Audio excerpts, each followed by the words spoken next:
Hello boys and girls, welcome to my channel. Today's video is about PTSD and the problems that I'm having with PTSD. You might not know my story, but I've been evaluated at the VA with 100% PTSD disability. I have quite a few things wrong with me as far as things you need to qualify for PTSD.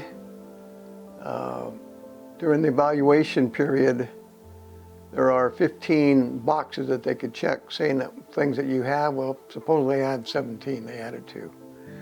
But that's not really the purpose of this video. Purpose of this video is I wanted to talk about living with PTSD and what I've gone through the last 4 or 5 days. A lot of times, I hate to say the word a lot, but it seems like pretty frequent, because I've had PTSD for over 50 years. I've just learned to live with it because there's no cure. I don't care what they tell you, there's no cure for PTSD. Years ago, World War I, they used to call it shell shock. In World War II, they called it something else. Vietnam, they called it PTSD. It's all the same thing, but the one underlying factor of all this is there's no cure, because it's a mental problem. Now they could probably dumb you down by giving you a lot of medication, which I don't take, for PTSD. I've been offered different medications for PTSD mentally, but I don't want to take any of that stuff. Just before I forget, this is a black and white film. So I shot this in black and white because I think the topic deserves black and white, kind of moody and not really upbeat or anything. But basically, what I mean about not sleeping with the PTSD is I was never an early person anyway, so I always stay up late. I always stay up till 12, 1, 2 in the morning. But a lot of times,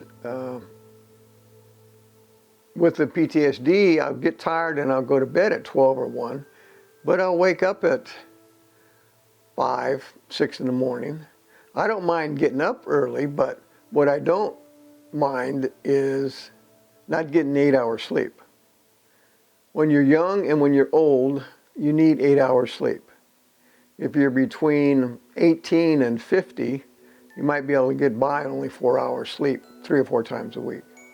But when you get older, you need your 8 hours sleep. So, to give you an example, this last week, I'm recording this on Monday on Labor Day, but to give you an example of last week, starting off on Tuesday or Wednesday, I was getting into a basic pattern of not being able to sleep and only getting 4 or 5 hours of sleep a night, sometimes only 3 hours of sleep a night. Now, for the last 5 or 6 years, I've been taking Advil PM, which is non-habit forming, and it takes about 2 hours before it kicks in, but it helps me sleep. But what I've been trying to do is wean myself off of taking anything to make me sleep. I just want to be just tired and go to sleep. I don't want to have to take a pill or do anything to go to sleep. So that's been what I've been trying to do this week. Is I went 4 or 5 days without taking anything the week before, but this week it just seems like the thing caught up to me. There's no mental stress or anything that I could think of that would keep me up. I used to have headaches a lot, but I don't have any headaches anymore, which is good. So I ended up last night, I broke down and I took 2 tablets. It takes about an hour and a half before it kicks in. And sure enough, I slept 11 and a half hours. But I don't want to have to do that. I would rather try to go to bed earlier and get my 8 hours sleep. But sometimes I just can't do it. So since I've been living this with this for so long, anybody out there, guys or girls that have PTSD, let me know down below if you need if you want to share anything. Because I've been going through the VA system for at least the last 10 years. And I could help you out as far as programs that might help you. In fact, I lived in the Lancaster VA home for almost 6 years. So I know how the system works as far as the programs and everything they have available to you as a veteran. So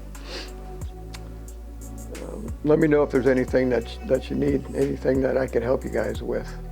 But basically, this is just a quick video.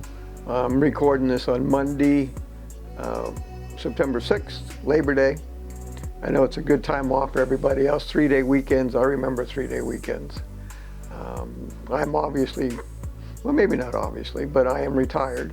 I've been retired for 11 years, so a Monday and Labor Day doesn't really mean anything to me because all the days are the same. It's kind of hard to keep track of time sometimes. But also, one thing with the PTSD is I have problems doing the little things in life. Remembering things and being able to do little tasks and everything around the house. Complicated or big things, it seems like I have no problem. But the little things that I have a problem with. I can't remember things. Of course, it might be a borderline between PTSD and Alzheimer's, to where you can't remember anything. But I get doctor reviews quite a bit about my memory, and I can remember things quite a bit when I go to my appointment. So I don't think that's anything of a problem is for Alzheimer's, because I've been evaluated with that quite a bit, and I'm okay with that. But for some reason, I just can't remember a lot of the little things. So this is just kind of a rant for me, just to get this out of my system, put this out here on the YouTube for other people who have PTSD. You're not alone. I've had this sucker for 40 years, no, 50 years. And I've been learning how to deal with it without taking any medication, because there is no cure for PTSD. PTSD has been around for thousands of years. It's just been called different things, because whenever you have a traumatic incident, it doesn't have to be combat. It could be anything that's traumatic to you. World War I, they used to call it shell shock. World War II, they called it something else. After Vietnam, they called it PTSD. In my case, I have quite a few other little things that make up the whole program of PTSD. So I don't want to be ranting too much or going off topic or going in a bunch of different directions. But the main thrust of this video was just to let other people know, especially new people that are going through this, to contact me. Leave a message below on my video. Let me know if you need any help in finding ways to deal with this, or how you can get evaluated, or procedures and things that you go through. So this is just a black and white video telling people who have PTSD to hang in there and learn how to deal with it. That's what I'm learning how to do, is trying how to deal with PTSD. So I can see that I'm rambling on, so I'll go ahead and end this video now. It's just a quick video on just my trials and tribulations this last week living with PTSD. It's not fun, but it is manageable and it is livable. I would never do anything. I have my grandson in life that I love and adore, and I wouldn't do anything about leaving this world prematurely. So as I'm signing off, just to let everybody know out there to be safe and be well, and remember, it's better to be 6 feet apart than 6 feet under. So I'm signing off. That's all for today. Thank you.